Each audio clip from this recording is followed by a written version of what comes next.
Mind में अक्सर बच्चों के एक क्वेश्चन जरूर आता है कि किताब में जो ये ड्रॉज की गई है लुईस डॉट स्ट्रक्चर, क्या ये अनुमान से बना ली जाती है या इसमें कोई टेक्निक होती है, या हम इसको एक तुक्के से लगा लेते हैं कि हाँ भाई सी के आगे इतने ओ लगेंगे या कैसे लगेंगे, कितने बॉन्ड हमें शेयर करने हैं, या कोई स्टेप होते हैं।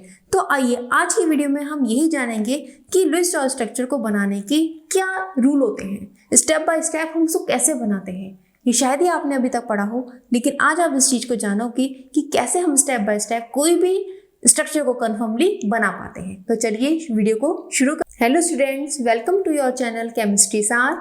और आज हम पढ़ेंगे लुईस डॉट स्ट्रक्चर, कैसे बनाते हैं लुईस डॉट स्ट्रक्चर। एक्चुअली ये स्ट्रक्चर बनाने का कॉन्सेप्ट दिया था लुईस ने, और उन्होंने ये बताया था कि जो भी स्ट्रक्चर हम किसी भी कंपाउंड की ड्रॉ करते हैं वो ऑक्टेट रूल पर डिपेंड करती है, यानी कि हमें उसका ऑक्टेट कंप्लीट करना है। हमारा सेंट्रल मेटल है, जैसे मान लिया H2O है, ठीक है। H2O में जो ऑक्सीजन है उससे दोनों हाइड्रोजन जुड़े हुए हैं सिंगल बॉन्ड से, तो यहाँ ऑक्सीजन का भी ऑक्टेट पूरा हो रहा होगा, हाइड्रोजन का भी और इस हाइड्रोजन का भी, यानी कि ऑक्टेट रूल पर डिपेंड करती है, ठीक है। और इसमें क्या मेन चीज़ है, इसमें ये है कि हमारे कितने बॉन्ड्स बन रहे हैं ये उसको डिफाइन कर रही है, कितने लोन पेयर हैं जो बॉन्डिंग में भाग ले रहे हैं या नहीं ले रहे हैं, ये इसके द्वारा एक्सप्लेन होता है। लेकिन ये जो लुईस डॉट स्ट्रक्चर है ये किसी भी कंपाउंड की ज्योमेट्री, उसकी शेप को डिटरमाइन नहीं करती। ये सिर्फ एक उनका एक बेसिक पर्सपेक्टिव है, एक आइडिया है कि जो उन्होंने ये बताया कि किस तरह से जो है एलिमेंट्स आपस में जुड़कर कंपाउंड बनाते हैं, कितने बॉन्ड्स आपस में शेयर करते हैं, कितने बॉन्ड बनते हैं, कितने इलेक्ट्रॉन शेयरिंग में जाते हैं, कितने अनशेयर्ड इलेक्ट्रॉन रह जाते हैं, इसका हमें आइडिया इससे मिलता है। क्लियर हो गई बात। अब इसमें होता क्या है, जैसे कुछ कंपाउंड्स होते हैं, PCl5 आपने पढ़ा होगा, सुना भी होगा PCl5। तो PCl5 में आप देखो फास्फोरस जो है उसकी क्या वैलेंसी होती है, फास्फोरस के आउटरमोस्ट ऑर्बिट में 5 इलेक्ट्रॉन्स होते हैं। क्लियर। अब यहाँ देखो आप PCl5 में 5 इलेक्ट्रॉन्स फास्फोरस के और क्लोरीन के भी 5 इलेक्ट्रॉन्स है, टोटल मिलकर 10 इलेक्ट्रॉन्स हो गए। हमने कहा कि ऑक्टेट रूल को फॉलो कर रहा है, लेकिन ये 10 इलेक्ट्रॉन्स हो रहे हैं। तो कुछ कंपाउंड्स ऐसे होते हैं जो ऑक्टेट रूल को क्या करते हैं, वॉयलेट करते हैं, ऑक्टेट रूल का जो है फॉलो नहीं करते हैं। जैसे PCl5 हमने पढ़ा और SF6 हम पढ़ेंगे, IF7 है।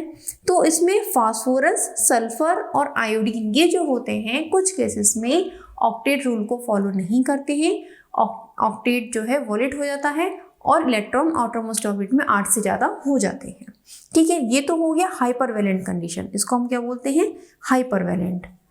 अब एक कंडीशन आती है हाइपोवैलेंट। वो क्या कंडीशन होती है, वो कंडीशन ये कहती है कि भाई अब देखो कोई भी एलिमेंट है उसको नहीं मिल रहे हैं 8 इलेक्ट्रॉन। भाई अकाल ऐसा पड़ा है कि भैया पानी पीने से ज़्यादा नहाने के लिए मिल ही नहीं रहा है, तो क्या करे बंदा, खाली पानी पीकर ही काम चलाएगा। भाई जिंदा रहना है, ना नहाए काम चल जाएगा, लेकिन पानी पीने को ना मिले तो काम नहीं चलेगा, भाई जिंदा कैसे रहेंगे।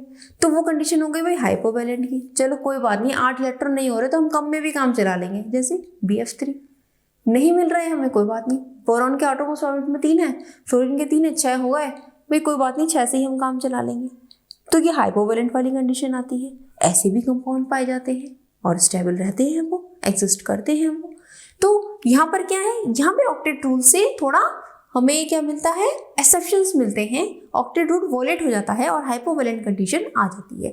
यही तो कंडीशन जो हम पढ़ेंगे यहाँ पे स्ट्रक्चर में। जब आप स्ट्रक्चर बनाओगे तो कुछ एक्सेप्शंस आएंगे, उसमें ये 2 टाइप के एक्सेप्शन आएंगे, तो हाइपरवैलेंट और हाइपोवैलेंट। बाकी सारी स्ट्रक्चर्स जो हैं वो ले देकर क्या फॉलो करती हैं, हमारा ऑक्टेट रूल। और ऑक्टेट रूल क्या कहता है, भाई आउटरमोस्ट ऑर्बिट पूरी भरी होनी चाहिए, उसमें 8 इलेक्ट्रॉन होने चाहिए, सेटिस्फेक्शन होना चाहिए, लोएस्ट एनर्जी का होना चाहिए। अब आप एक बार बताओ, कौन सा कंपाउंड ज़्यादा स्टेबल होगा, कौन सा ज़्यादा स्टेबल होगा, जिसकी एनर्जी सबसे कम होगी।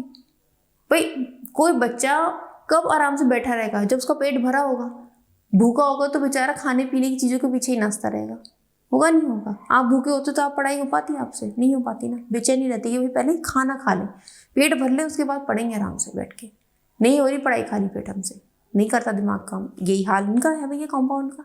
इनका भी पेट भरा होना चाहिए। पेट कब भरा होगा? जब इनका ऑक्टेट पूरा होगा, इनके पास वैलेंस इलेक्ट्रॉन का भरा हुआ होगा, वही तो कंपाउंड स्टेबल होगा, वरना क्या होगा? अनस्टेबिलिटी रहेगी और वो रिएक्शन करता फिरेगा किसी न किसी से। क्लियर हो गई बात? तो ये हो गया हमारा डिस्टॉर्ट स्ट्रक्चर का बेस। अब आप इसके कुछ पॉइंट्स लिख लीजिए, कैसे आप इसको डिफाइन करेंगे, क्या है ये लिखिए। According to Lewis, the structure of any covalent molecule is described on the basis of octet rule। ठीक है, अब कुछ पॉइंट्स और लिख लीजिए। It gives idea about bond pair and lone pair. Bond pair क्या होते हैं? जैसे वाटर है, वाटर में हाइड्रोजन के आउटरमोस्ट ऑर्बिट में 6 इलेक्ट्रॉन, 1 2 3 4, ये अलग है और ये 2 बॉन्डिंग के साथ हैं, ये कहलाएंगे हमारे बॉन्ड पेयर। और ये जो अलग है इनको हम क्या बोलेंगे? Lone pair. ठीक है, ये इनके बारे में आइडिया देता है।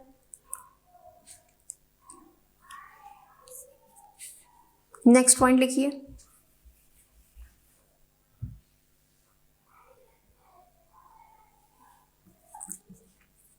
It does not give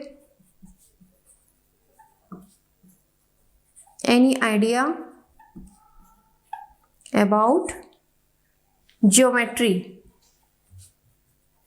of molecule। किसी मॉलिक्यूल की ज्योमेट्री, उसकी शेप के बारे में कुछ नहीं बताता है। क्लियर हो गई बात? नेक्स्ट पॉइंट लिखिए। Central atom tries to maintain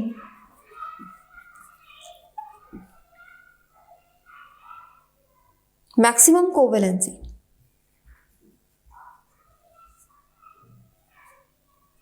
ज्यादा कोवेलेंसी को मेंटेन करना चाहता है, मैक्सिमम कोवेलेंसी। For example,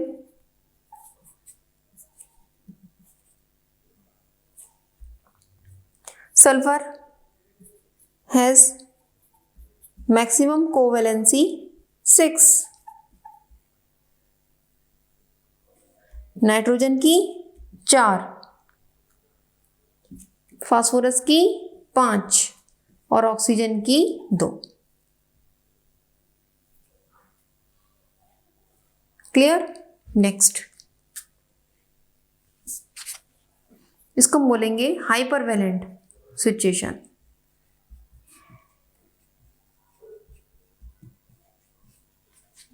अब एक हाइपोवैलेंट सिचुएशन भी होती है।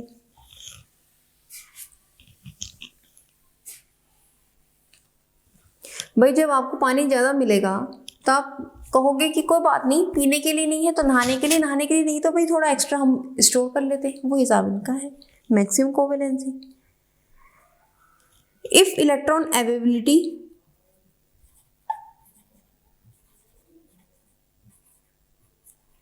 is low, then central atom can show less covalency। Central atom come covalency भी शो कर सकता है। फॉर एग्जाम्पल, अब कुछ कोवेलेंसीज आप लिख लो, डेट इज इंपॉर्टेंट पॉइंट कि आप कुछ कोवेलेंसीज लिख लो। जैसे ऑक्सीजन की 1 या 2 हो सकती हैं, सल्फर उसी ग्रुप में है, 2 4 6 हो सकती हैं। नाइट्रोजन की आप देखो तो 3 और 4, और फास्फोरस की आप देखो तो 3 और 5। उसके बाद हम चलते हैं कार्बन पे। कार्बन की 4, सिलिकॉन की 4, क्लोरीन की होती है 1, 3, 5, 7, इस तरह से हो सकती है। ठीक है, तो ये हो गया कोवेलेंसी का रूल। ये मैंने इसलिए लिखवाई है कि आप याद कर लोगे तो थोड़ा सा स्ट्रक्चर बनाने में आसानी होगी कि यहाँ पे ऑक्सीजन 2 इलेक्ट्रॉन ले सकता है, भाई 1 इलेक्ट्रॉन में भी संतुष्ट हो सकता है कुछ रेयर कंडीशंस में।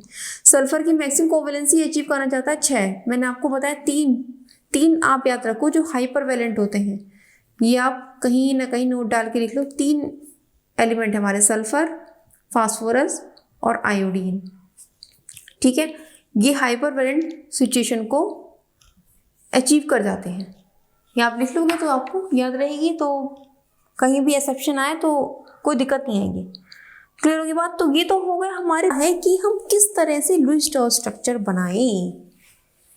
क्वेश्चन अराइज हो गया, भाई ऐसी अनुमान से बना लें या कोई इसका आइडिया है या कोई रूल है, कोई स्टेप है, कोई टेक्निक है कि जिस टेक्निक को लगा के हम लुईस स्ट्रॉस स्ट्रक्चर बना सकते हैं, या हम ऐसे अपने मन से कुछ भी बना दें, कहीं उसका इलेक्ट्रॉन यहाँ टांग दें, उसका इलेक्ट्रॉन यहाँ उससे टांग दें, बस बन गई। ऐसा थोड़ी ना होता है, हर एक चीज़ का एक रूल होता है। रूल को जान लिया तो स्ट्रक्चर बनाना भी आसान हो जाएगा।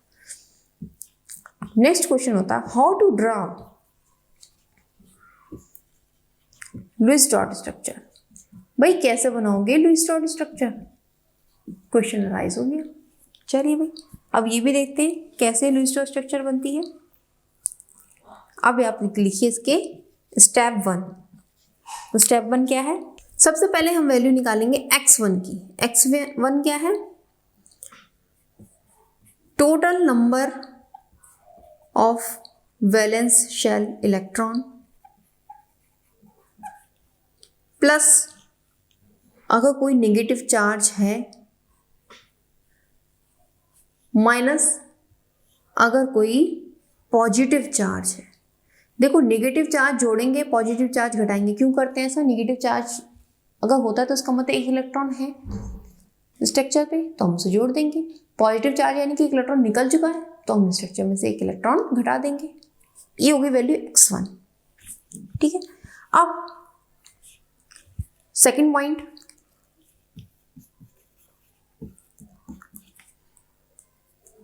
x2। ये x2 भाई क्या बवाल है? 2 गुणा H atom plus 8 into other atoms. ये अभी क्या है मैं आपको भी बताऊंगी,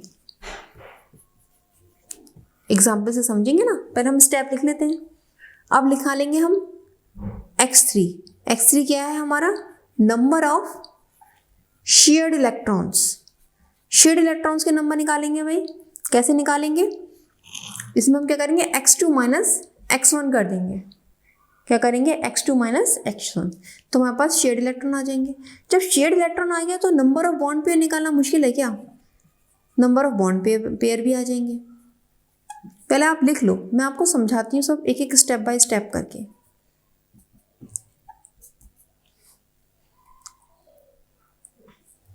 next step 4।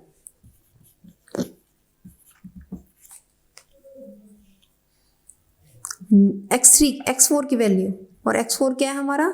Number of unshared electrons.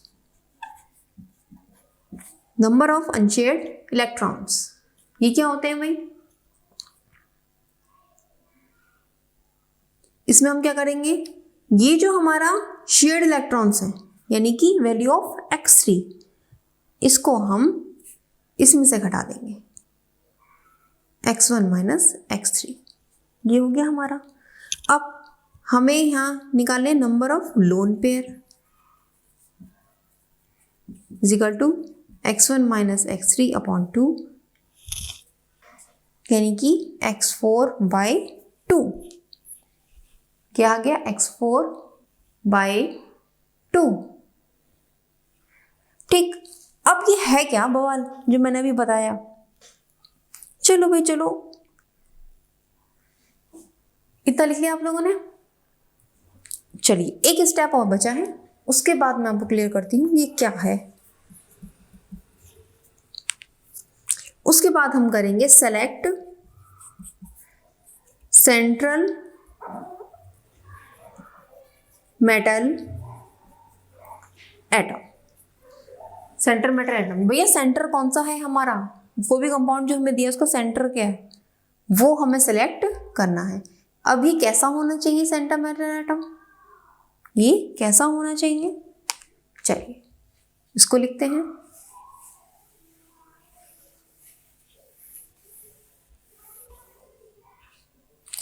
इसकी प्रॉपर्टी लिखिए,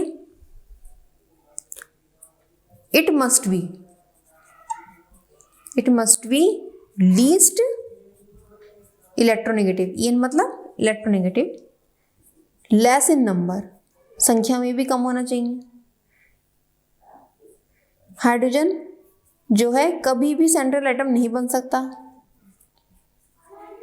क्योंकि भाई इसकी मैक्सिमम वैलेंसी क्या होती है, 2 होती है, 8 होती नहीं है, और हमें 8 अचीव करनी है, इसलिए कभी ये सेंट्रल एटम नहीं बन सकता। ठीक है, ये हमारी मेन 3 कंडीशंस होती है जिसके बेस पर हम ये बताते हैं कौन सा जो है मेटल हमारा सेंट्रल एटम बनेगा। चलिए अब हम स्टार्ट करते हैं स्ट्रक्चर ड्रॉ करना। जो पॉइंट्स हमने लिखवाए हैं अभी उसी को फॉलो करेंगे स्टेप बाय स्टेप। हमें x1 से लेकर x4 तक वैल्यूज निकालनी है और बहुत सिंपल है। हम स्टार्ट करते हैं सबसे पहले वाटर से, सिंपलेस्ट स्ट्रक्चर वाटर। हमें सेंट्रल मेटल एटम कैसे चूज करें भाई, CMA कैसे चूज करें। देखो हमने क्या बताया, सबसे कम इलेक्ट्रोनेगेटिव होना चाहिए, हाइड्रोजन कभी हो नहीं सकता, और संख्या में कम होना चाहिए। ये 3 चीजें याद रखो बस। एक तो सबसे कम इलेक्ट्रोनेगेटिव यानी कि इलेक्ट्रोपॉजिटिव वाला सेंट्रल एटम बनेगा, और हाइड्रोजन तो बिल्कुल बन ही नहीं सकता और संख्या में कम हो।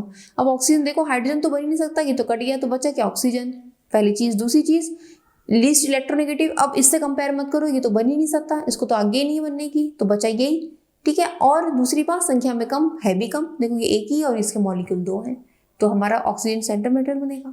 बात क्लियर हो गई। अब हम स्टेप की बात करते हैं। स्टेप 1 हमारा क्या था, हम स्टेप 1 में क्या निकाल रहे थे, x1 की वैल्यू निकाल रहे थे, और x1 क्या है हमारा, total number of valence electron. Valence electron अब इसके क्या क्या होंगे बताओ। ऑक्सीजन से लेके चलते हैं, ऑक्सीजन के ऑटोमोस्ट ऑर्बिट में कितने इलेक्ट्रॉन होते हैं भाई, ऑक्सीजन का एटॉमिक नंबर है 8 और ऑटोमोस्ट ऑर्बिट में होते हैं 6 जोड़ दिया। एक ही ऑक्सीजन का एटम है, कोई दिक्कत नहीं है। प्लस हाइड्रोजन के कितने होते हैं, 1 होता है, 1, और चूंकि 2 है हाइड्रोजन एटम इंटू 2 कितने होगा हमारे पास 6। अब इस पर कोई पॉजिटिव और निगेटिव चार्ज है नहीं है, ठीक, तो यही आ जाएगा 6 + 2 यानी कि 8 हो गया। स्टेप 2 हमें x2 की वैल्यू निकालनी है। x2 हमारा क्या होता है, 2 into H atom plus 8 into other atom. देखिए ये एक आइडिया है हर एक एटम का अपना ऑक्टेट पूरा करने का। जैसे मान लिया ये जो चीज़ है, जब ये स्ट्रक्चर ड्रॉ हो जाएगी उसके बाद मैं इसको लिंक करके बताऊंगी कि है क्या चीज़। ठीक है, पहले आप इसको करो, निकालो पहले ये वैल्यू 2 इंटू, ऐसे अभी बता दूंगी तो समझ में नहीं आएगी, स्ट्रक्चर ड्रॉ हो जाएगी तब समझ में आएगी। H एटम कितने हैं इसमें, 2 हैं, 2 यहाँ संख्या है, नंबर ऑफ H एटम। आप नहीं तो इसको खोल के लिख सकते हो, number of H atom 8 into number of other atom, ऐसे भी लिख सकते हो। 2 इंटू 2 प्लस 8 गुणा अदर एटम यानी कि हाइड्रोजन को छोड़कर कोई सा भी एटम, यानी कि हाइड्रोजन को छोड़कर पीरियोडिक टेबल में कोई सा भी एटम जो स्ट्रक्चर में दिया हुआ हो। यहाँ पर क्या है, ऑक्सीजन, दैट इज कितने हैं ऑक्सीजन के एटम, एक ही है, इंटू 1 कितना आ गया हमारे पास, 2 दूनी 4 प्लस 8 इजिकल टू 12 आ गया बस। अब स्टेप 3 क्या है, x3 का मतलब क्या होता है, नंबर ऑफ शेयर्ड इलेक्ट्रॉन। ठीक है ना, यानी कि जो बॉन्डिंग में भाग लेते हैं वो हम कैसे निकालते हैं, वो हम ऐसे निकालते हैं x2 minus x1, 12 minus 8 is equal to 4, और बॉन्ड पेयर कितने बनेंगे इसके, हमने क्या करा x3/2 कर दिया यानी कि 4/2 यानी कि 2। बॉन्ड पेयर का मतलब कितने बॉन्ड है, ये नंबर दे रहे हैं हमें टोटल बॉन्ड्स, कितने बॉन्ड्स हो गए यहाँ पे 2, यानी कि वाटर मॉलिक्यूल में कुल मिला के 2 बॉन्ड्स होते हैं। इतना क्लियर हुआ। चलिए अब स्टेप 4 देखते हैं। स्टेप 4 हमारा था x4 value, number of unshared electrons, number of unshared electron. अब देखो इस में हमें पता चल रहे हैं, आपको H2 की स्ट्रक्चर दे रखी है, अनशेयर्ड इलेक्ट्रॉन पता चल रहे हैं, नहीं पता चल रहे हैं, लेकिन यहाँ हम पता निकाल लेंगे। कैसे निकालेंगे भाई, जो ये टोटल वैलेंस इलेक्ट्रॉन है, इनमें से हम ये शेड इलेक्ट्रॉन घटा देंगे, इस टू 4 आ गए, या आप ये कहो x1 minus x3, date is आ गया आपके पास कितने आ गए 4। तो लोन पेयर कितने होगा भाई 4/2 यानी कि 2 लोन पेयर हो गए। वो कैसे, अब आप देखो, अब हम इसकी स्ट्रक्चर ड्रॉ करते हैं। सेंट्रल एटम हमारा है ऑक्सीजन और हाइड्रोजन दोनों साइड। हमने कहा कितने टोटल बॉन्ड्स हैं, 2 टोटल बॉन्ड्स हैं, 2 बॉन्ड बना दो इनके बीच में, एक ये और एक ये, 2 बॉन्ड बन गए। लोन पेयर कितने भाई 2 हैं, 2 लोन पेयर यानी कि 4 अनशेड इलेक्ट्रॉन है, यानी कि वो किसके होंगे, देखो अब यहाँ ध्यान से देखो, हाइड्रोजन का ऑक्टेट पूरा हो रहा है, हाइड्रोजन का अपना 1 इलेक्ट्रॉन, इसका 1 इलेक्ट्रॉन शेयरिंग में चला गया, हाइड्रोजन का अपना 1 इलेक्ट्रॉन, ऑक्सीजन का 1 इलेक्ट्रॉन शेयरिंग में चला गया, हाइड्रोजन का ऑक्टेट पूरा है, तो अनशेड इलेक्ट्रॉन किस पे होंगे, सेंट्रल एटम पे। कितने होंगे 4 होंगे, 4 हमने निकाले हैं, देखो 4 है। अब देखो ऑक्टेट पूरा हो रहा है ऑक्सीजन का, 1 2 3 4 5 6 7 8 ऑक्टेट पूरा हो रहा है, ऑक्सीजन का ऑक्टेट पूरा हो गया, तो ये हो गया आपके लुईस स्टोर्ड स्ट्रक्चर। अब आप कहोगे कि मैम ये तो हम ऐसे ही बना लेते, इतना सब रायता फैलाने की क्या जरूरत है। बच्चों आसान स्ट्रक्चर तो आप आसानी से बना लोगे। मैं अभी ये कहूँ H2O ठीक है, आप ऑक्सीजन ठीक है, नाइट्रोजन डन हो गया, क्योंकि आपने आसानी से याद कर ली।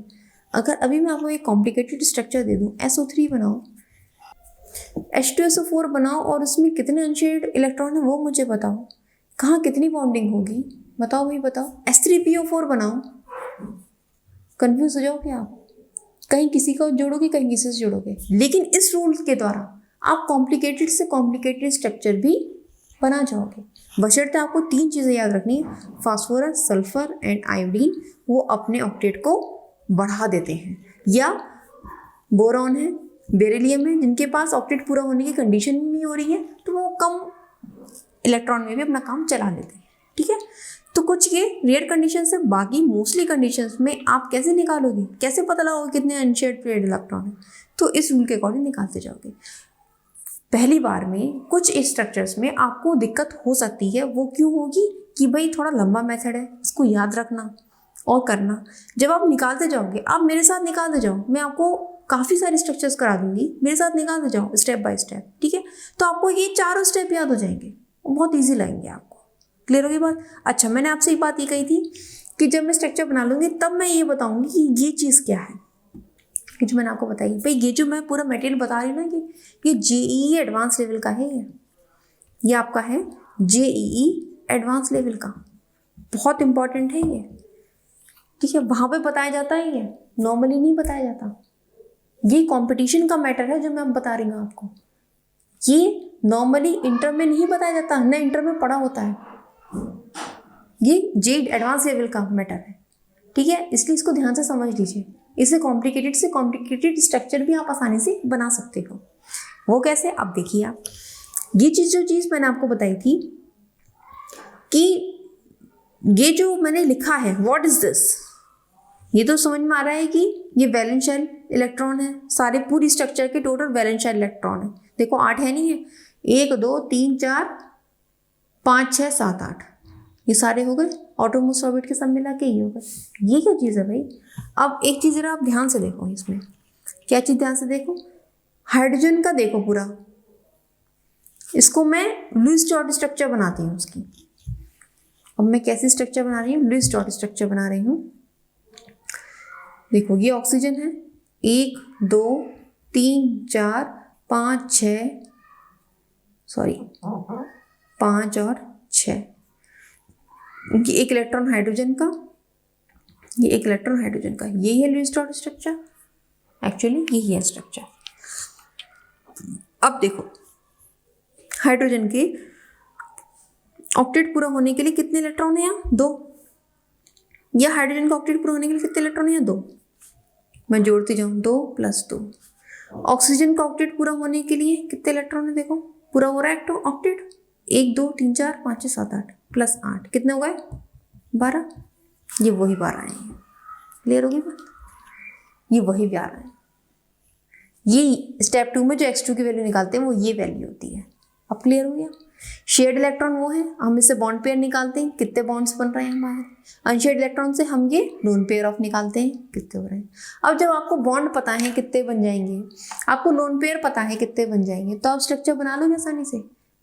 बताओ मुझे, जैसे मान लिया आपको एक ये स्ट्रक्चर बनानी है, H2SO4 की स्ट्रक्चर बनानी है, या SO4-2 की, या सल्फर ट्राइऑक्साइड की स्ट्रक्चर बनानी है। आपको अगर इसमें ये पता चल जाए कि कितने बॉन्ड हैं, ठीक है, आपको ये पता चल जाए कितने अनशेयर्ड इलेक्ट्रॉन हैं, तो आपको कंफर्म हो जाएगा कि जो मैं स्ट्रक्चर बना रहा हूँ वो सही है, और आप बना लोगे।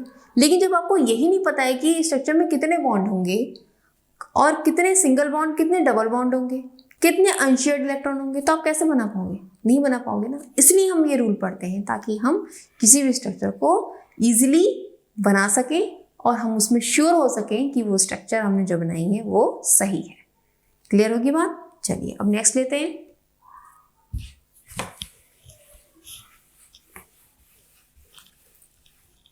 नेक्स्ट स्ट्रक्चर पे आ जाओ, डेट इज कार्बोनेट आयन।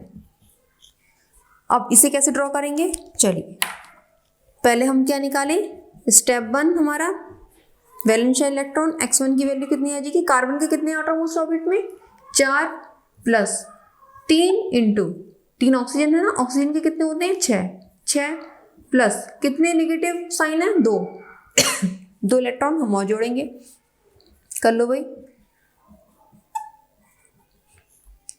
24 आ गया। ठीक, स्टेप 2 में हम x2 की वैल्यू निकालते हैं। x2 की वैल्यू निकालने के लिए 2 into H atom plus 8 into other atom निकाल लो।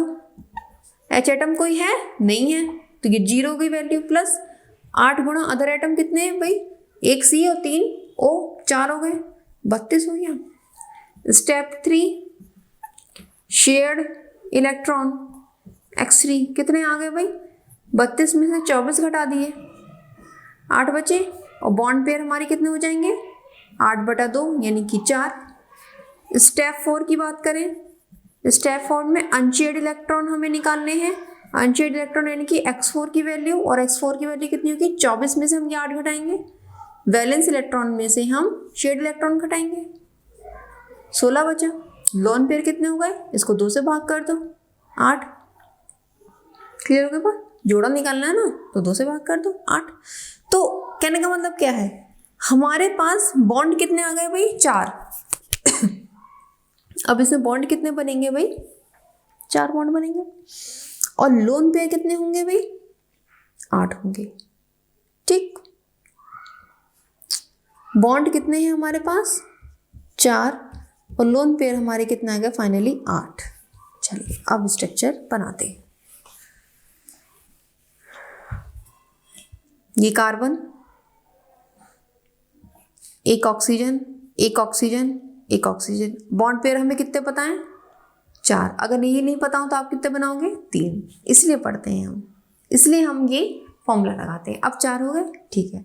लोन पेयर कितने 8। अब कहाँ होंगे लोन पेयर, देखो कार्बन का तो ऑक्टेट कंप्लीट दिख रहा है मुझे, कार्बन के एटॉम्स ऑर्बिट में 4 होते हैं, 1 2 3 4, और इसने इनसे और ले लिए 1 2 3 4 4 4 8 हो गए इसके पास। अब कहाँ कंप्लीट अनकम्प्लीट होंगे, देखो यहाँ पर ऑक्सीजन के 2 हैं अपने इलेक्ट्रॉन, तो उसके भाई एटॉम्स ऑर्बिट में 6 होते हैं, तो 4 तो बचे रहेंगे ना, 1 2 3 4, 2 लोन पेयर ये लग गए। अब हम इसके एटॉम्स ऑर्बिट में देखें कितने इलेक्ट्रॉन हैं, लोन पेयर इसमें लगाए हम, एक तो बॉन्ड पेयर बनी गया, 1 2 3 4 5 6, ऐसे इसके लगाए 1 2 3 4 5 6, ठीक है।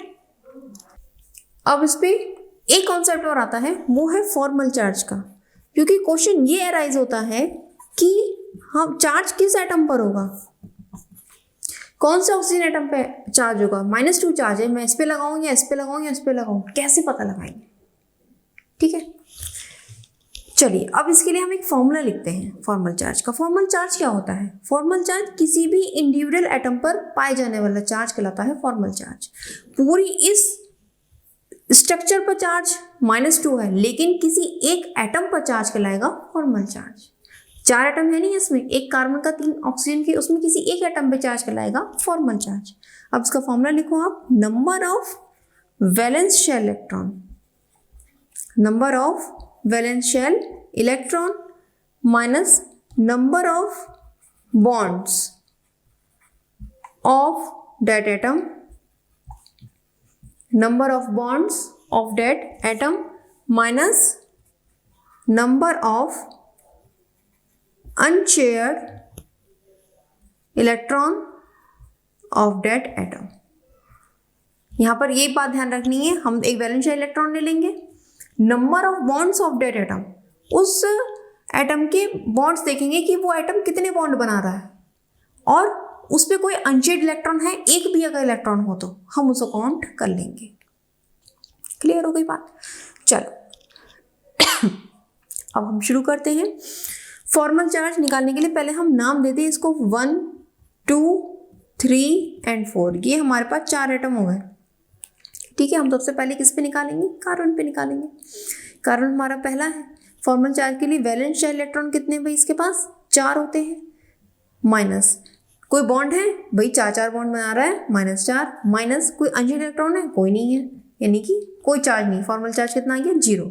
अब हम सेकंड पे देखते हैं formal charge. Valence shell electron कितने हैं भाई ऑक्सीजन के? 6 हैं इस वाले के। ठीक है, कितने बॉन्ड बनाता है ये? 2, -2। कितने अनशेड इलेक्ट्रॉन है? 4 अनशेड इलेक्ट्रॉन है, -4 भाई, इस पे भी 0 आ गया। ठीक है, यहाँ देखो थर्ड वाले पे देखो भाई, यहाँ पर वैलेंस इलेक्ट्रॉन कितने हैं? 6। ठीक, कितने बॉन्ड बना रहा है? 1। और इसके अनशेड इलेक्ट्रॉन कितने हैं? 1, 2, 3, 4, 5, 6 हैं भाई। यहाँ माइनस बना रहा है, यानी कि यहाँ फॉर्मल चार्ज होगा, यानी कि इस वाले पे चार्ज होगा। अब फोर्थ वाले एटम पे देखो, यहाँ पे वैलेंस इलेक्ट्रॉन कितने हैं भाई? 6 हैं। कितने बॉन्ड बना रहा है? 1, -1, माइनस अनशेड इलेक्ट्रॉन कितने हैं? 1, 2, 3, 4, 5, 6 हैं। एक -1 इस पर भी आ गया, यानी कि यहाँ चार्ज है। और आप नॉर्मली कॉमन सेंस से ही देखो, ऑक्सीजन के पास ऑटोमोस्ट ऑर्बिट में 6 इलेक्ट्रॉन होते हैं, 1, 2, 3, 4, 5, 6, और एक यहाँ भी हम दिखा रहे हैं, एक बॉन्ड बना रहा है 7 हो रहे, नहीं हो रहे, इस पे 7 हो रहे हैं। इसका मतलब एक इलेक्ट्रॉन दोनों पर उपस्थित है। बात क्लियर हो गई? और हमने इसको यहाँ से भी प्रूव कर दिया। तो ये हो गई हमारी लुईस डॉट स्ट्रक्चर। हमने फॉर्मल चार्ज भी पढ़ा, जिससे हमने ये जाना कि किसी भी स्ट्रक्चर के किसी भी एक एटम पे कितना चार्ज होता है, हम इसे निकाल सकते हैं। इससे हमें ये पता चल जाएगा कि कौन से वाले एटम पर चार्ज है। पॉजिटिव चार्ज होगा तो वो भी आ जाएगा, नेगेटिव चार्ज होगा तो वो भी आ जाएगा। तो ये हो गया आपका लुईस डॉट स्ट्रक्चर।